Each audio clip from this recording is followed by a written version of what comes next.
अस्सलामुअलैकुम everyone, hope आप सभी लोग अच्छे से होंगे। सो आज हम बायोलॉजी के कुछ एमसीक्यूज़ करने वाले हैं। एमसीक्यूज़ से क्या होगा कि अगर कोई कन्फ्यूजन रह गया होगा तो वो क्लियर हो जाएगा। मेरा जो अप्रोच रहेगा इन एमसीक्यूज़ को सॉल्व करने का, that will be based on the assumption कि आपने ऑलरेडी मेरा जो वन शॉट बायोलॉजी का वीडियो था वो देख लिया होगा। और अगर आपने अभी तक वो वीडियो नहीं देखा है देन आई विल सजेस्ट कि आप पहले वो वीडियो देख लीजिए, उसके बाद ही एमसीक्यूज़ कीजिए। So let's start.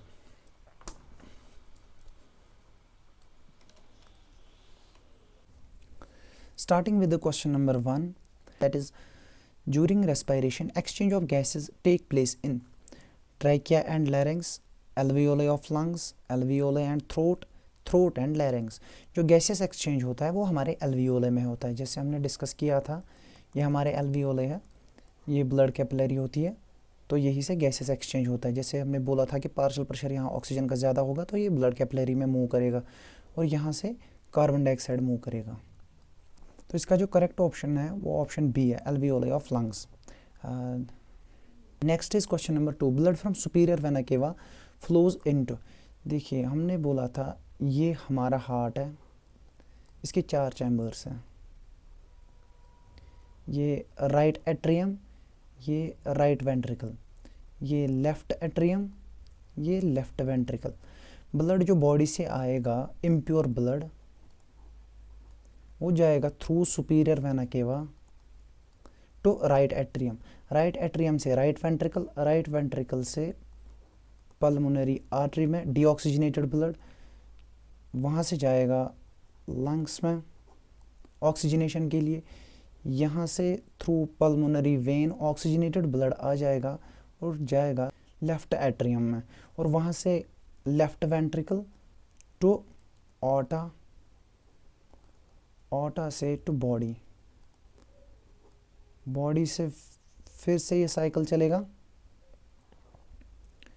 जाएगा through superior vena cava and cycle goes on.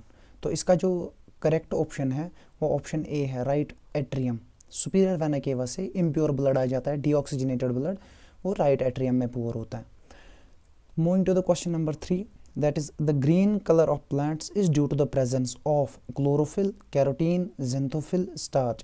जो ग्रीन कलर होता है प्लांट्स का वो क्लोरोफिल की वजह से होता है। क्लोरोफिल जो है वो ग्रीन पिगमेंट होता है प्लांट्स में, इसी की वजह से प्लांट्स में ग्रीन कलर आ जाता है। और क्लोरोफिल किस काम आता है? ये सनलाइट को एब्जॉर्ब करने के काम आता है। Moving to the question number 4, the correct sequence of anaerobic reactions in yeast is. देखिए इसको हम ऐसे समझेंगे, हमने बोला था माइटोकॉन्ड्रियल रेस्पिरेशन में जैसे ही ग्लूकोज मॉलिक्यूल आ गया सेल में, it goes through a series of reactions called glycolysis and breaks into pyruvate, plus कुछ एनर्जी भी आ जाती है, वहाँ से 2 एटीपी मॉलिक्यूल्स आ जाते हैं। ग्लाइकोलिसिस कॉमन सब सेल्स में है। अब यहाँ से डिसाइड होता है पायरुवेट का फेट। अगर ऑक्सीजन प्रेजेंट है तो एरोबिक रिएक्शन होगी, और अगर ऑक्सीजन एब्सेंट है तो एनारोबिक रिएक्शन होगी। अगर ग्लूकोज एनारोबिकली ब्रेक हो रहा है तो उसको हम फर्मेंटेशन कहते हैं।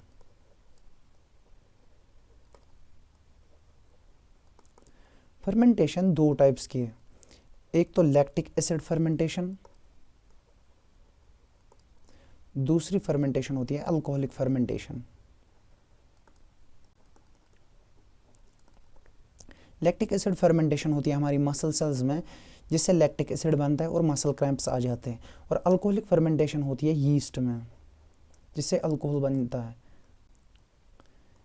इथेनॉल जो कि अल्कोहल होता है, प्लस कार्बन डाइऑक्साइड। अब देखिए क्वेश्चन क्या है। क्वेश्चन हमसे पूछ रहा है कि correct sequence of anaerobic reaction in yeast is.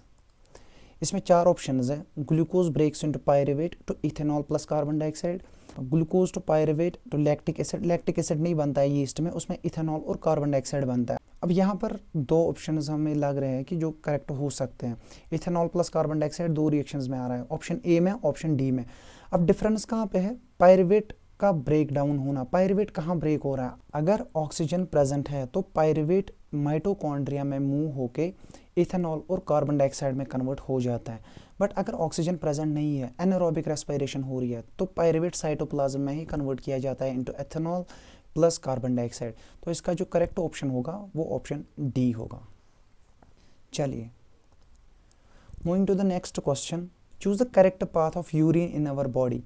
इसके लिए हमने बोला था यूरिन बनता है किडनीज में, किडनीज से जाता है यूरिन इनटू यूरेटर्स जो कि ट्यूब लाइक स्ट्रक्चर्स होते हैं, यूरेटर्स से यूरिनरी ब्लैडर में, एंड यूरिनरी ब्लैडर से फाइनली इनटू यूरेथ्रा।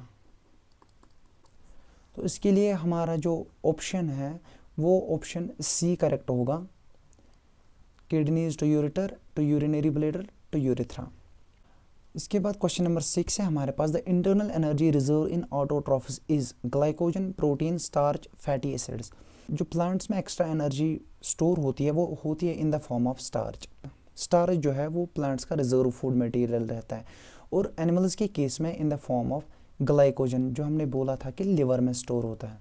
तो इसका जो करेक्ट ऑप्शन है वो ऑप्शन सी होगा। इसके बाद question number 7, which is the correct sequence of parts in human alimentary canal. Human alimentary canal में पहले माउथ, फिर ईसोफेगस, फिर स्टमक, स्मॉल इंटेस्टाइन,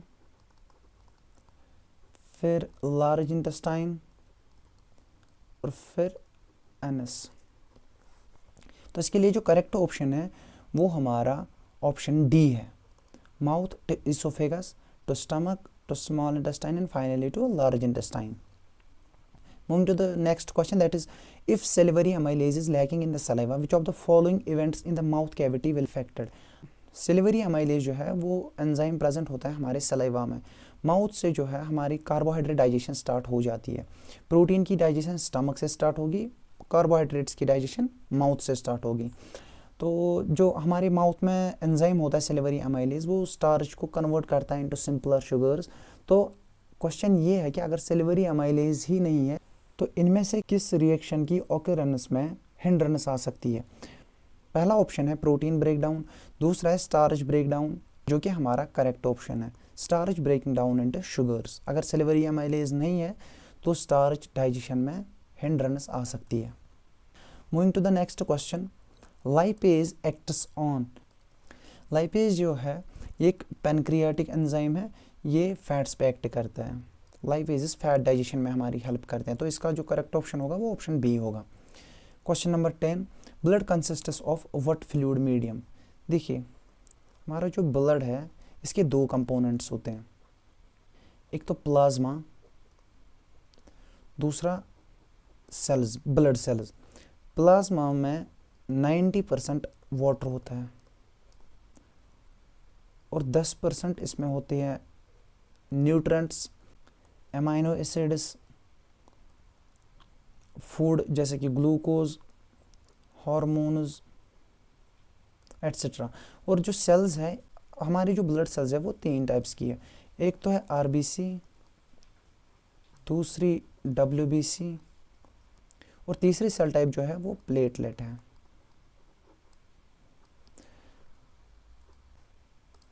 आरबीसी जो होती है वो ऑक्सीजन ट्रांसपोर्ट में हेल्प करती है, डब्ल्यूबीसी इम्यूनिटी में हेल्प करते हैं, जो इन्फेक्शंस वगैरह हमारी बॉडी में हो जाते हैं उनसे टैकल डब्ल्यूबीसी ही करती है।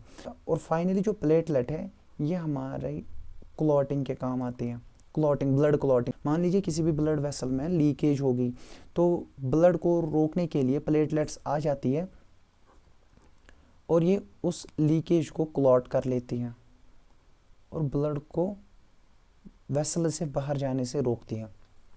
तो इसका जो करेक्ट ऑप्शन होगा वो होगा प्लाज्मा, जो कि लिक्विड मीडियम होता है, फ्लूइड मीडियम ब्लड का वो प्लाज्मा ही होता है क्योंकि इसमें 90% वाटर होता है। इसके बाद है question number 11, in which of the following vertebrate groups heart does not pump oxygenated blood to different parts of the body. Options are pisces and amphibians, amphibians and reptiles, amphibians only, pisces only. Pisces हम fishes को कहते हैं। देखिए fishes के case में क्या होता है, फिशेस के केस में ये हार्ट है, यहाँ से ब्लड पंप जो डीऑक्सीजनेटेड ब्लड होता है ये हार्ट डीऑक्सीजनेटेड ब्लड को पंप करता है इनटू द गिल्स। फिशेस के सराउंडिंग में जो वाटर होता है उसमें ऑक्सीजन होता है इन डिसॉल्व्ड फॉर्म। ये गिल्स उससे ऑक्सीजन ट्रैप कर लेती है और ब्लड को ऑक्सीजनेट करती है। अब ये ऑक्सीजनेटेड ब्लड अपनी बॉडी को सर्कुलेट करती है और बॉडी से फिर ब्लड जाता है इनटू द हार्ट। इसको सिंगल सर्कुलेशन भी कहते हैं। कंपैरेटिवली जो हमने ह्यूमन हार्ट में देखा था उसमें डबल सर्कुलेशन हो रही थी। डबल सर्कुलेशन मतलब एक साइकिल में ब्लड 2 बार हार्ट के पास जा रहा है। But in case of Pisces या हम फिशेस के केस में बोल सकते हैं कि जो ब्लड है वो एक साइकिल में एक ही बार हार्ट के पास जा रहा है और पंप हो रहा है इनटू द गिल्स। यहाँ से डीऑक्सीजनेटेड ब्लड आ रहा है और गिल्स उसको ऑक्सीजनेट कर रही है bye absorbing dissolved oxygen from the surrounding water, और वहाँ से ब्लड सर्कुलेट हो रहा है टू द बॉडी और बॉडी से फिर से ब्लड जा रहा है इनटू द हार्ट। तो इसका जो करेक्ट ऑप्शन होगा वो ऑप्शन डी होगा, Pisces only. Moving to the next question, that is in which part of alimentary canal food is finally digested। जो फाइनल डाइजेशन हो जाती है फूड की वो हमने देखा था कि स्मॉल इंटेस्टाइन में डाइजेशन हो जाती है। Options are stomach, mouth cavity, large intestine, small intestine.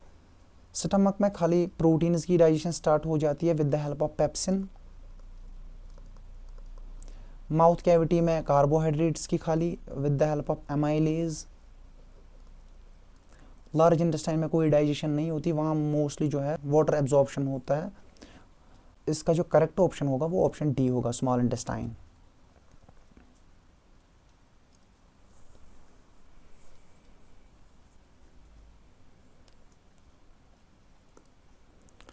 Moving to the next question, that is which is the first enzyme to mix with food in the digestive tract? Pepsin, cellulase, amylase, trypsin. अभी हमने बात की कि जो पहला enzyme food के साथ mix होता है वो हमारे माउथ में होता है, जो कि option C amylase, salivary amylase. इसके बाद जो क्वेश्चन है, single circulation blood flows through the heart only once during one cycle of passage through the body is exhibited by. ये तो फिशेस के केस में होगा, जो कि अभी हमने डिस्कस किया कि सिंगल सर्कुलेशन फिशेस में होती है। अब इनमें से फिशेस की एग्जांपल ये है, option B hippocampus, exocoetus and anabas. ये फिशेस के ही टाइप है। Moving to the next question, that is lack of oxygen in muscles often leads to cramps among cricketers, this result is due to जो muscle cramps हो जाते हैं वो lactic acid की प्रोडक्शन से हो जाते हैं। तो options are conversion of pyruvate to ethanol, conversion of pyruvate to glucose, non conversion of glucose to pyruvate, conversion of pyruvate to lactic acid. So the correct option is option D. Next question, the opening and closing of stomatal pore depends upon oxygen, temperature, water in guard cells, concentration of carbon dioxide in stomata. देखिए ये हमारी guard cell है, guard cell के बीच में stomatal pore होता है। इन guard sales में वाटर एब्जॉर्प्शन हो जाती है with the help of osmosis. जैसे ही वाटर इनके अंदर रश करता है ये स्वेल हो जाती है और इनकी स्वेलिंग से जो स्टोमेटल पोर है वो ओपन हो जाता है और जैसे ही वाटर बाहर जाएगा ये फिर से अपनी शेप में आ जाती है और स्टोमेटल पोर को क्लोज कर देती है। तो जो इसका करेक्ट ऑप्शन है वो ऑप्शन सी है, water in guard cells. Question number 17, the process by which amoeba obtains food is called phagocytosis, assimilation, diffusion, absorption.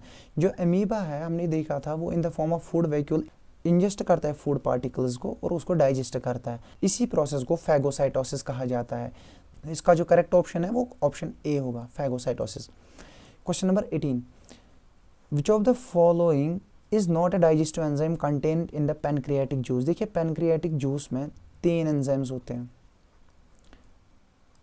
पहला जो एंजाइम है वो ट्रिप्सिन होगा, जो कि हमारी प्रोटीन डाइजेशन करता है। प्रोटीन डाइजेशन ऑलरेडी स्टमक से स्टार्ट हो गई होती है, स्टमक में पेप्सिन उसको थोड़ा सा डाइजेस्ट करता है, जो बचा खुचा होता है वो स्मॉल इंटेस्टाइन में with the help of trypsin हो जाता है। दूसरा एंजाइम होता है पैनक्रियाटिक एमाइलेज, जो कि कार्बोहाइड्रेट डाइजेशन करता है। कार्बोहाइड्रेट डाइजेशन माउथ से स्टार्ट हो जाती है और जो भी कार्बोहाइड्रेट्स अनडाइजेस्टेड होते हैं उनको स्मॉल इंटेस्टाइन में पैनक्रियाटिक एमाइलेज डाइजेस्ट करता है। और तीसरा एंजाइम होता है पैनक्रियाटिक लाइपेज, जो कि फैट डाइजेशन करता है।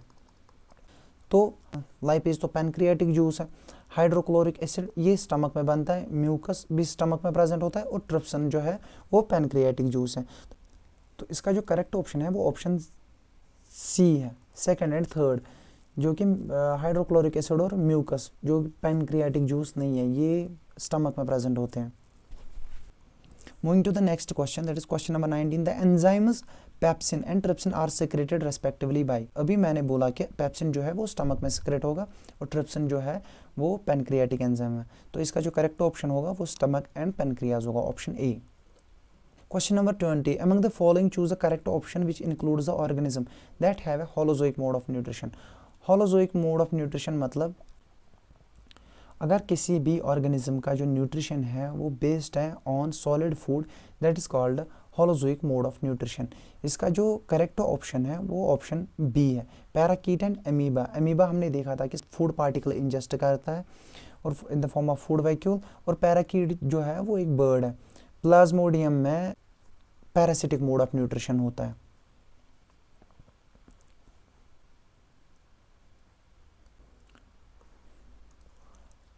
इसके बाद question number 21। The inner lining of stomach is protected by one of the following from hydrochloric acid. हमने देखा था कि स्टमक की जो इनर लाइनिंग होती है वो म्यूकस की होती है, तो इसका जो करेक्ट ऑप्शन होगा वो ऑप्शन बी होगा, म्यूकस। इसके बाद है rings of cartilage present in the throat ensure that air is filtered, air is at room temperature, air passage does not collapse, air is free of microbes. तो इसका जो correct option है वो air passage do not collapse, option C होगा, क्योंकि ये cartilage का काम होता है कि हमारी जो एयर पैसेज है उसको इंटैक्ट रखे, उसको कोलैप्स होने से बचाए। नेक्स्ट जो हमारे पास है, which of the following organism absorbs nutrition with haustoria. Haustoria hair like projections होते हैं। देखिए ये मान लीजिए कोई फंगस है और इसके नीचे से हेयर लाइक प्रोजेक्शंस होते हैं जिनसे एब्जॉर्प्शन होता है। ये अपने फूड से एब्जॉर्प्शन इन्हीं हॉस्टोरिया से करती है। तो इसका जो करेक्ट ऑप्शन होगा वो ऑप्शन डी होगा, जो कि सैप्रोफाइट। हमें पता है फंगस का न्यूट्रिशन सैप्रोफिटिक है, तो option D is the correct one.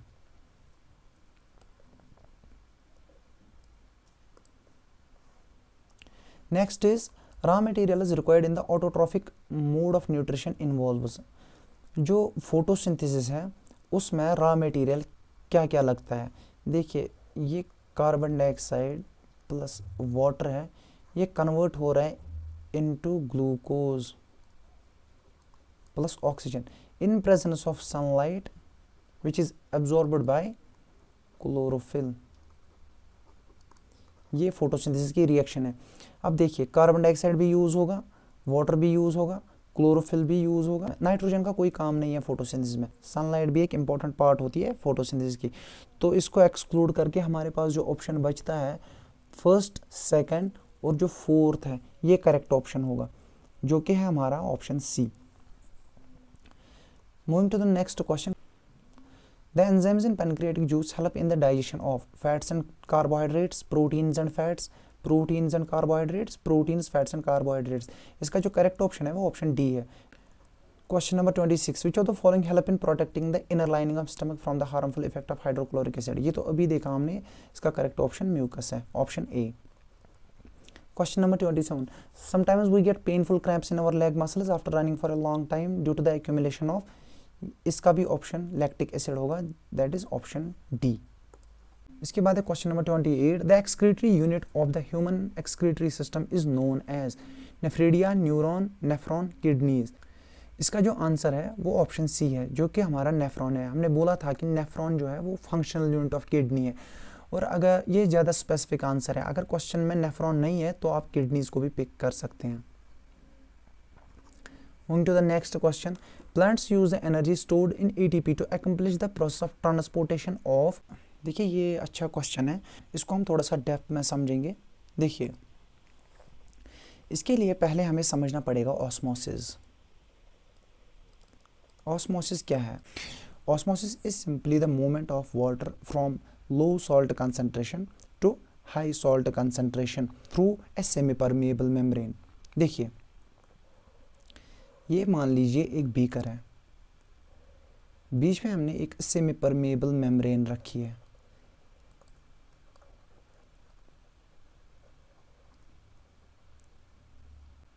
Semi permeable वो मेम्ब्रेन है जो कुछ मॉलिक्यूल्स को ब्लॉक करेगी और कुछ मॉलिक्यूल्स को अलाउ करेगी।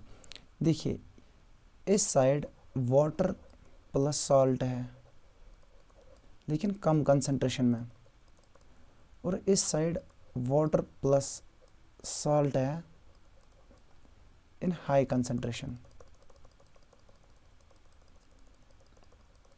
देखिए क्या होगा, यहाँ से जो ये वाटर है ये मूव करेगा towards right, towards high salt concentration. इस प्रोसेस को ऑस्मोसिस कहा जाता है।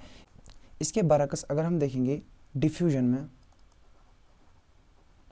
डिफ्यूजन के केस में क्या होता है, इसमें movement of particles from high concentration to low concentration.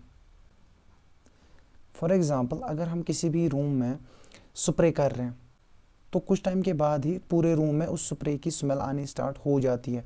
तो क्या होता है कि डिफ्यूज़ हो रहा है, ये जो गैस मॉलिक्यूल्स हैं, ये पार्टिकल्स, ये डिफ्यूज़ हो रहे हैं from high concentration towards lower concentration, और इसमें कोई सेमी परमेबल मेम्ब्रेन की ज़रूरत नहीं होती है हमें।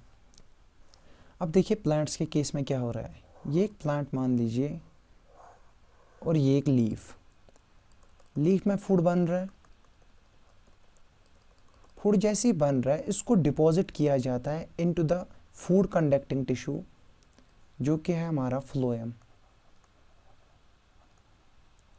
ये डिपॉजिशन होती है इस फूड की इसी फ्लोएम में यूजिंग एटीपी। जैसे ही फूड अंदर गया फ्लोएम में, इसकी जो कंसंट्रेशन है वो इंक्रीज हो जाएगी और ये अपने सराउंडिंग टिश्यू से वाटर एब्जॉर्ब करना स्टार्ट कर देगा। जैसे ही वाटर एब्जॉर्ब हो गया, यहाँ पर प्रेशर जनरेट होगा और ये फूड आगे की तरफ बढ़ना स्टार्ट हो जाएगा, और इसी प्रोसेस से सारे टिश्यूज़ में डिस्ट्रीब्यूट किया जाता है, जैसे स्टेम, रूट्स वगैरह। इस प्रोसेस को ट्रांसलोकेशन कहा जाता है, ट्रांसलोकेशन ऑफ फूड। एक और चीज़ जो वाटर एब्जॉर्प्शन होती है रूट्स में, वो भी सेम फिनोमेना से होती है। देखिए क्या होता है, ये रूट सेल है, रूट सेल में सोल्यूट्स डिपॉजिट किए जाते हैं यूजिंग एटीपी। जैसे यहाँ सोल्यूट डिपॉजिट हो गए तो इसकी कंसंट्रेशन हाई हो जाती है, तो जो सराउंडिंग में वाटर होगा वो अंदर की तरफ मूव करना स्टार्ट कर देता है, और इन रूट सेल्स में जैसे ही वाटर एंटर हो जाता है वहाँ पर प्रेशर जनरेट होता है।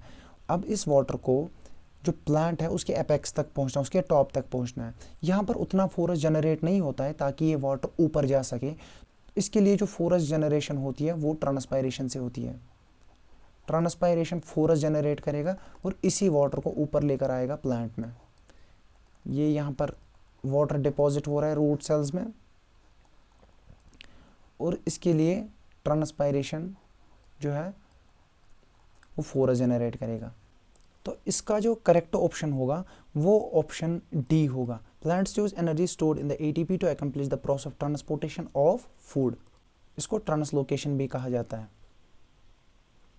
Moving to the next question, that is which element is used in the synthesis of proteins? Hydrogen, oxygen, nitrogen, carbon dioxide. देखिए प्रोटीन्स जो होते हैं वो अमाइनो एसिड्स के बने होते हैं। अमाइनो एसिड्स एक्ट करते हैं एज बिल्डिंग ब्लॉक्स। बहुत सारे अमाइनो एसिड्स मिलके एक प्रोटीन बनाते हैं। प्रोटीन के दो पार्ट्स होते हैं, प्रोटीन के दो एंड्स होते हैं। एक साइड से एक एसिडिक ग्रुप प्रेजेंट होगा और एक साइड से एक अमाइन ग्रुप प्रेजेंट होगा। इसको एन टर्मिनल एंड कहते हैं, इसको सी टर्मिनल एंड कहते हैं। तो जो एलिमेंट सिंथेसिस ऑफ प्रोटीन्स में यूज होता है वो नाइट्रोजन होता है। तो इसका जो करेक्ट ऑप्शन है वो ऑप्शन सी है। Moving to the next question, that is temporary finger-like extensions on amoeba are called cell membrane, cell wall, pseudopodia, cilia. इसका करेक्ट ऑप्शन सी है, pseudopodia. pseudo मतलब false, podia मतलब appendages.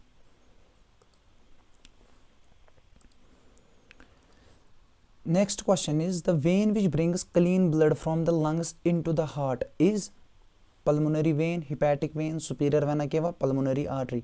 जो lung से blood आता है oxygenated blood, वो through pulmonary when he आ जाता है इनटू द हार्ट, जो कि पोअर होता है इन लेफ्ट एट्रियम या लेफ्ट ऑरिकल भी कहा जाता है उसको।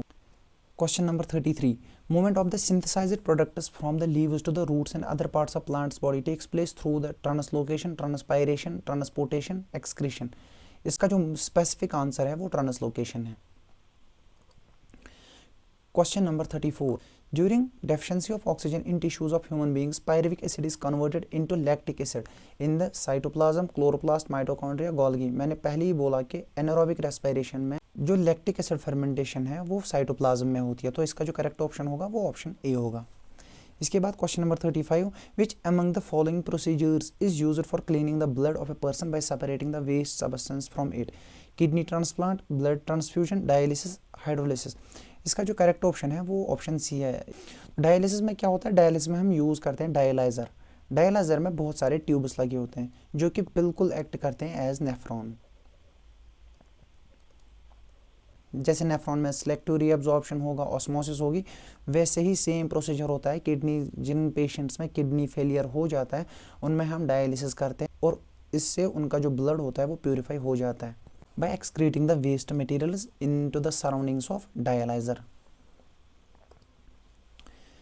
Next जो हमारे पास क्वेश्चन है, which among the following is necessary to carry out blood coagulation in a cut or wound? अभी हमने देखा कि ब्लड क्लॉटिंग के लिए कौन सी सेल्स रेस्पॉन्सिबल है? प्लेटलेट्स, जो कि हमारा ऑप्शन सी है. Question number 37. In which mode of nutrition an organism derives its food from the body of another living organism without killing it? इसका जो करेक्ट ऑप्शन है वो ऑप्शन बी है, parasitic nutrition. Question number 38. The mode of nutrition found in fungi is parasitic, holozoic, autotrophic, saprophytic. इसका correct option D है, saprophytic nutrition. Fungus में saprophytic nutrition होता है. Question number 39. Roots of plants absorb water from the soil through the process of diffusion, transpiration, osmosis, none of the above. अब देखिए आप यहाँ confuse हो सकते हैं बिटवीन ट्रांसपायरेशन एंड ऑस्मोसिस. जो रूट्स में वाटर एब्जॉर्ब होता है वो with the help of osmosis होता है. ट्रांसपायरेशन खाली फोर्स जनरेट करेगा इस वाटर को ट्रांसपोर्ट करने के लिए, तो इसका जो करेक्ट ऑप्शन होगा वो ऑप्शन सी है.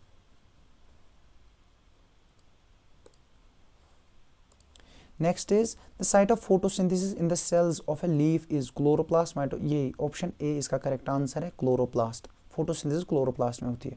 Question number 41. In amoeba food is digested in the food vacuole, mitochondria, यही ऑप्शन ए इसका करेक्ट ऑप्शन है. अमीबा जो है वो फूड करता है digest in the form of food vacuole. ये जो क्वेश्चन है ये JKSSB में आ चुका है. Moving to the next question, that is which region of the alimentary canal absorbs the digested food? Stomach, small intestine, large intestine, liver. इसका correct option होगा small intestine. The contraction and expansion movement of walls of food pipe is called translocation, transpiration, peristaltic movement, digestion. ये हमने देखा था कि उसको peristaltic movement कहते हैं या peristalsis कहते हैं, जो कि एक coordinated movement of muscles होता है. The breakdown of pyruvate to give carbon dioxide, water and energy takes place in. देखिए यहाँ पर बात जो है वो एरोबिक रेस्पिरेशन की जा रही है, क्योंकि अगर एनारोबिक रेस्पिरेशन होती तो क्वेश्चन में मेंशन होता. तो इसमें जो है एरोबिक रिएक्शन में पायरुवेट मूव करता है डायरेक्टली टू माइटोकॉन्ड्रिया, तो इसका करेक्ट ऑप्शन होगा B, mitochondria. Question number 45. Glycolysis occurs in which part of the plant? That is cytoplasm.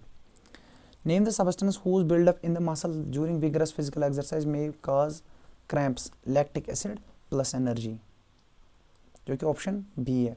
Name the pores in leaf through which respiratory exchange of gases take place. Lenticulus, vacuolus, xylem, stomata. इसका correct option option D है, stomata. जो pores leaf पे होते हैं उनको stomata कहते हैं, और जो पोर्स स्टेम पे प्रेजेंट होते हैं जो कि गैसेस एक्सचेंज में हेल्प करते हैं उनको लेंटिकुलस कहा जाता है. Next is the respiratory pigment in human beings is carotene, chlorophyll, haemoglobin, mitochondria. Haemoglobin जो है हमारी बॉडी में वो रेस्पिरेटरी पिगमेंट है जो कि ऑक्सीजन ट्रांसपोर्ट में हेल्प करता है हमारे. Next is which plant tissue transports water and minerals from roots to the leaf? Xylem, phloem, parenchyma, collenchyma. Water और मिनरल्स को ट्रांसपोर्ट जाइलम ही करता है. Question number 50. A blood vessel which pumps the blood from the heart to the entire body is called aorta, capillary, vein, hemoglobin. इसका correct option aorta है. Question number 51. Name a circulatory fluid in the human body other than blood. Platelets, RBCs, lymph, plasma. देखिए platelets, RBCs, plasma, ये तो blood का ही part हो गई। इसके अलावा हमारी बॉडी में एक और सर्कुलेटरी फ्लूइड होता है जिसको लिम्फ कहा जाता है। लिम्फ इम्यूनिटी में हेल्प करता है। तो इसका जो करेक्ट ऑप्शन होगा वो ऑप्शन सी होगा।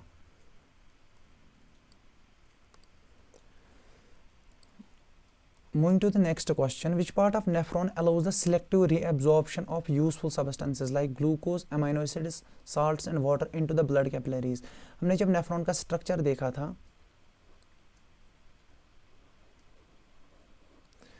हमने बोला था कि जो ये वाला पार्ट है, टिब्यूलर पार्ट, यहाँ पर सिलेक्टिव रीअब्जॉर्प्शन होती है ग्लूकोज की, अमाइनो एसिड्स की, साल्ट्स की, वाटर की। तो इसका जो करेक्ट ऑप्शन है वो ऑप्शन ए होगा, tubule. Question number 53. Where is the dirty blood in our body filtered? Heart, lungs, ureter, kidneys. Correct option is D, kidneys. Question number 54. Autotrophic organisms include bacteria and virus, bacteria and fungi, green plants and some bacteria, green plants and all bacteria. इसका correct option है option C, green plants और कुछ bacteria भी है जो photosynthesis करते हैं। Next is, which of the following are chiefly digested in stomach? Carbohydrates, proteins, lipids, fats. इसका correct option है B, proteins with the help of pepsin. Question number 56 is, large intestine in mainly carries out absorption of water. यही इसका correct option है, large intestine में mainly water absorption होती है। Question number 57, the part of the digestive system where no digestion takes place is ileum, ये small intestine का part है, stomach, mouth, oesophagus. इसका करेक्ट ऑप्शन डी है, oesophagus. Oesophagus में कोई डाइजेशन नहीं होती। Moving to the next question, that is arteries and veins are connected by network of extremely narrow tubes called as sieve tubes, capillaries, vena cava, valves. तो इसका जो correct option है वो option B होगा। Question number 59, which of the following are energy foods? Carbohydrates and fats, proteins and mineral salts. देखिए option A is the correct one. Carbohydrates और fat से ही हमें एनर्जी मिलती है। Next is question number 60, the fermentation of glucose by yeast normally yields. ये anaerobic respiration हो रही है, तो इसका जो यील्ड होता है वो alcohol, carbon dioxide plus 2 ATP molecules होते हैं। इसके अलावा कुछ बच्चों को कन्फ्यूजन हो गया था एरोबिक रेस्पिरेशन में ATP काउंट के रिलेटेड। तो देखिए उसमें क्या होता है, ग्लूकोज ब्रेक हो रहा है इनटू पायरुवेट, ये साइटोप्लाज्म में ये रिएक्शन हो रही है। इस स्टेप पे हमें 2 ATP मॉलिक्यूल्स मिल रहे हैं।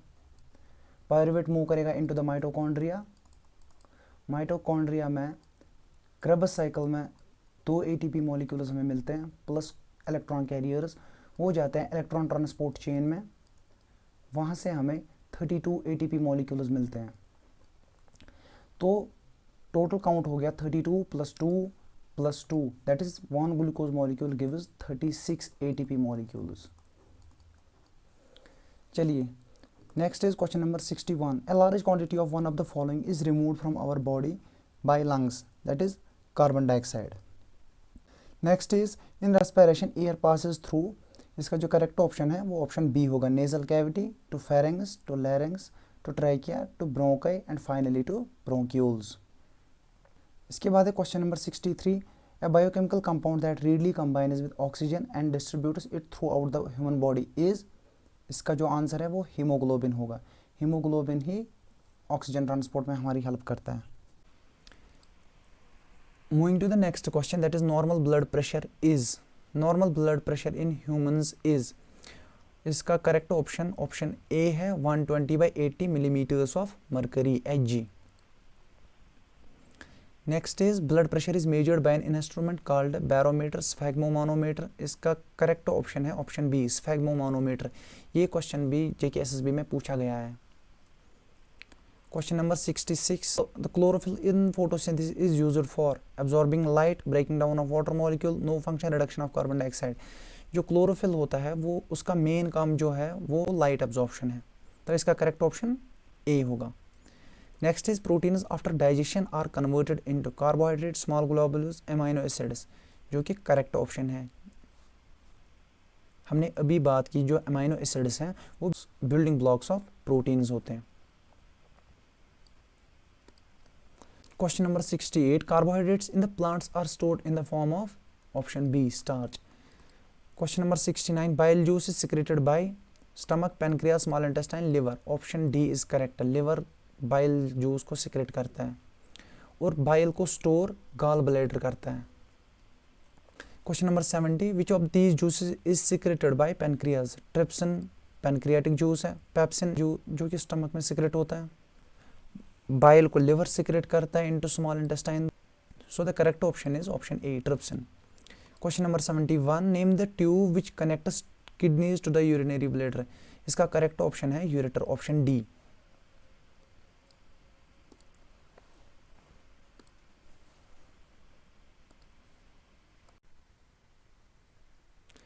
अब चलिए बात विटामिन की करते हैं, starting with the question, which of the following is the most essential nutrient for a women during her initial stage of pregnancy to prevent birth defects.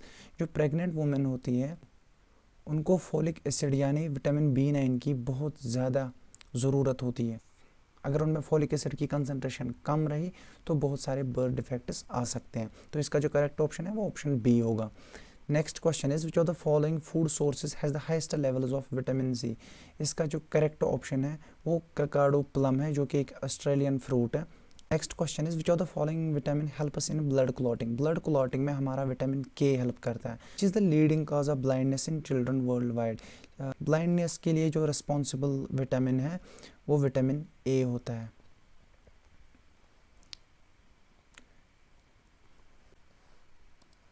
Next is which of the following vitamin deficiency causes beri. Vitamin B1 की deficiency से beri हो जाता है। So the correct option is option A. Next is who is most likely to develop scurvy. A vitamin C deficiency, scurvy हो जाती है vitamin C की deficiency से। Who is most likely to get it, a pregnant women, malnutritioned child, a long time alcoholic. A long time alcoholic जो कि alcohol consume करते हैं, जो अल्कोहलिक होते हैं उनमें in the long run scurvy हो जाता है। Next is which of the following nutrient deficiency causes मेगाब्लास्टिक anaemia, that is folic acid. Vitamin B9 की डेफिशिएंसी से न्यूरल ट्यूब डिफेक्ट्स भी हो जाते हैं और मेगाब्लास्टिक एनीमिया भी हो जाता है। Next is which of the following is a fat soluble vitamin. Fat soluble vitamin के एग्जाम्पल है कीड़ा मतलब विटामिन के, that is option D. Moving to the next question, that is which of the following diseases is caused by the deficiency of niacin, जो कि vitamin B3 है, उससे pellagra हो जाता है, that is option C. Next is which of the following vitamin serves as a hormone precursor. इसका correct option है vitamin D है। इसकी एक्टिव फॉर्म जो है विटामिन डी की वो कैल्सिट्रायोल है। Next is which of the following is a component of the coenzyme A. Coenzyme A का जो कंपोनेंट है वो पेंटोथेनिक एसिड होता है, vitamin B5। Next is which of the following vitamin is also known as cobalamin, that is vitamin B12। इसको cyanocobalamin भी कहते हैं। Which of the following vitamin has a coenzyme function. Coenzyme वो कोई organic compound है जो enzyme की function enhance करने में हेल्प करता है। तो ये जो सारे विटामिन हैं, vitamin A, vitamin C, vitamin B, सारे vitamin act as coenzymes. Next is which of the following food source are the best source of vitamin A, that is option A sweet potato is the best source for vitamin A. Next is which of the following is a water soluble vitamin. B1, C, B2 all of the above is the correct answer, क्योंकि fat soluble vitamin जो है वो KE, DA, बाकी जो भी vitamin है वो water soluble है। Which of the following is the scientific name of vitamin के। विटामिन के का जो साइंटिफिक नेम है वो फाइटानिडियोन है। नेक्स्ट है question number 89, which one of the following is not a green house gas found naturally in the atmosphere. इसका जो करेक्ट ऑप्शन है वो नाइट्रोजन ऑक्साइड है। Nitrogen oxide green house gas नहीं है, बल्कि nitrous oxide green house gases होते हैं, N2O। नाइट्रोजन ऑक्साइड की एग्जाम्पल है नाइट्रोजन डाइऑक्साइड, जो कि ग्रीन हाउस गैस नहीं है। बाकी तीन जो है कार्बन डाइऑक्साइड, मीथेन, ओजोन, ये सारे ग्रीन हाउस गैसेस है। ओजोन का फॉर्मूला O3 होता है। Moving to the next question, which is an example of aerosol. देखिए एरोसॉल क्या होता है। एरोसॉल सिंपली एक मिक्सचर है जिसमें सॉलिड या लिक्विड पार्टिकल्स सस्पेंडेड होते हैं इनटू द गैस मीडियम। इसकी एग्जाम्पल है fog. Next is the phenomena of marble cancer is due to. Marble cancer acid rain से हो जाता है। एसिड रेन कोरोजन करता है मार्बल का, उस प्रोसेस को हम मार्बल कैंसर कहते हैं। ताजमहल में मार्बल कैंसर डिस्कवर हुआ था, जिसकी वजह से उसका जो कलर है वो चेंज होना स्टार्ट हो गया था to yellow. Moving to the next question, that is which of the following is a secondary pollutant. देखिए पोल्यूटेंट दो टाइप्स के हो सकते हैं, या तो प्राइमरी या सेकेंडरी। प्राइमरी पोल्यूटेंट वो है जो डायरेक्टली डिपॉजिट किया जाता है इनटू द एटमॉस्फेयर। इसकी एग्जांपल है carbon monoxide, oxides of sulphur and nitrogen. ये प्राइमरी पोल्यूटेंट्स आपस में रिएक्ट करके एक नया पोल्यूटेंट बनाते हैं जिसको हम सेकेंडरी पोल्यूटेंट कहते हैं। इस सेकेंडरी पोल्यूटेंट की एग्जांपल है एसिड रेन। एसिड रेन के अलावा स्मॉग भी एक सेकेंडरी पोल्यूटेंट है, जो कि कॉम्बिनेशन ऑफ स्मोक और फॉग होता है। तो इसका जो करेक्ट ऑप्शन है वो स्मॉग होगा। Next is acid rain is mainly a mixture of sulphuric acid plus nitric acid. इसका ऑप्शन ए करेक्ट है, sulphuric acid plus nitric acid. Question number 94, which of the following is a biological indicator of sulphur dioxide pollution. देखिए जो lichens होते हैं, lichens एक association होती है, symbiotic association between algae and fungi. ये एक सिम्बायोटिक रिलेशन में रहते हैं, मतलब एल्गी को फ़ायदा मिलता है फंजी से और फंजी को फ़ायदा मिलता है एल्गी से। ये देखिए ये लाइकन्स हैं। अब जिस एरिया में सल्फ़र डाइऑक्साइड पोल्यूशन ज़्यादा होता है उस एरिया में इस लाइकन की जो ग्रोथ है वो बहुत कम होती है। तो जो लाइकन्स है वो एक्ट करते हैं as natural biological indicators of sulphur dioxide pollution. Next is the substance which is chiefly responsible for the depletion of ozone layer is. इसका करेक्ट ऑप्शन होगा क्लोरोफ्लोरोकार्बन्स, CFCs।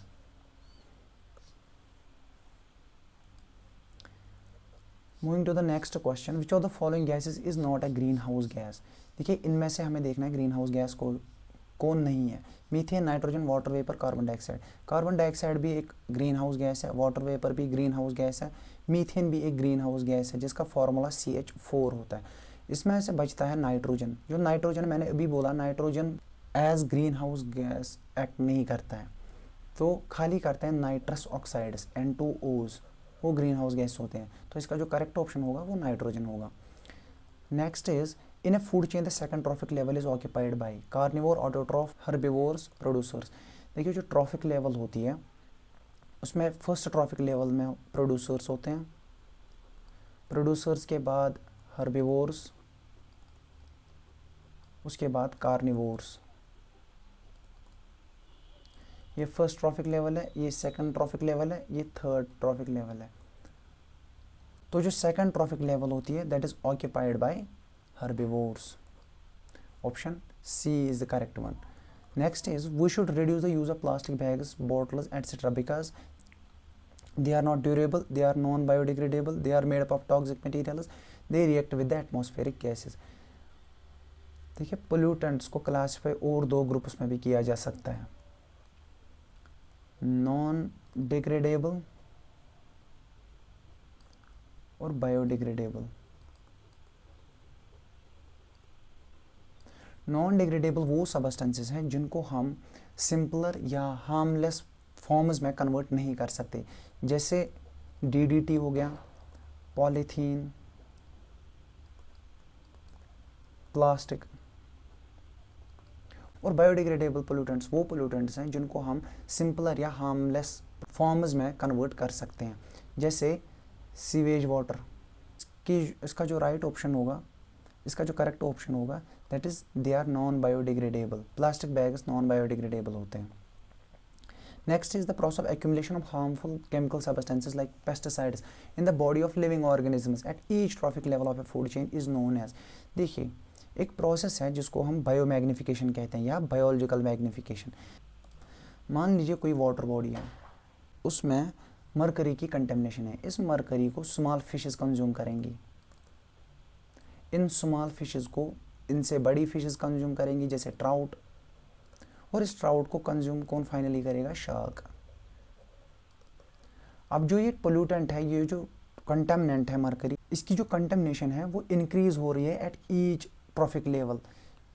तो इसी चीज़ को हम बायोलॉजिकल मैग्निफिकेशन कहते हैं, मतलब किसी भी पोल्यूटेंट या कंटेमिनेंट का इंक्रीज होना एट ईच ट्रॉफिक लेवल।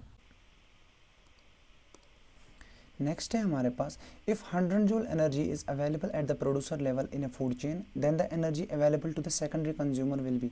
देखिए जो ये फूड चेन में एनर्जी ट्रांसफ़र है वो लिंडमैनस 10% लॉ फॉलो करती है, जो कि ये कहता है कि एक ट्रॉफिक लेवल से दूसरी ट्रॉफिक लेवल में खाली 10% एनर्जी ट्रांसफ़र होती है। ये पहली ट्रॉफिक लेवल मान लीजिए, इसमें प्रोड्यूसर्स हैं। दूसरी ट्रॉफिक लेवल जो होती है वो प्राइमरी कंज्यूमर्स की होती है, और तीसरी ट्रॉफिक लेवल जो है वो सेकेंडरी कंज्यूमर्स की होती है।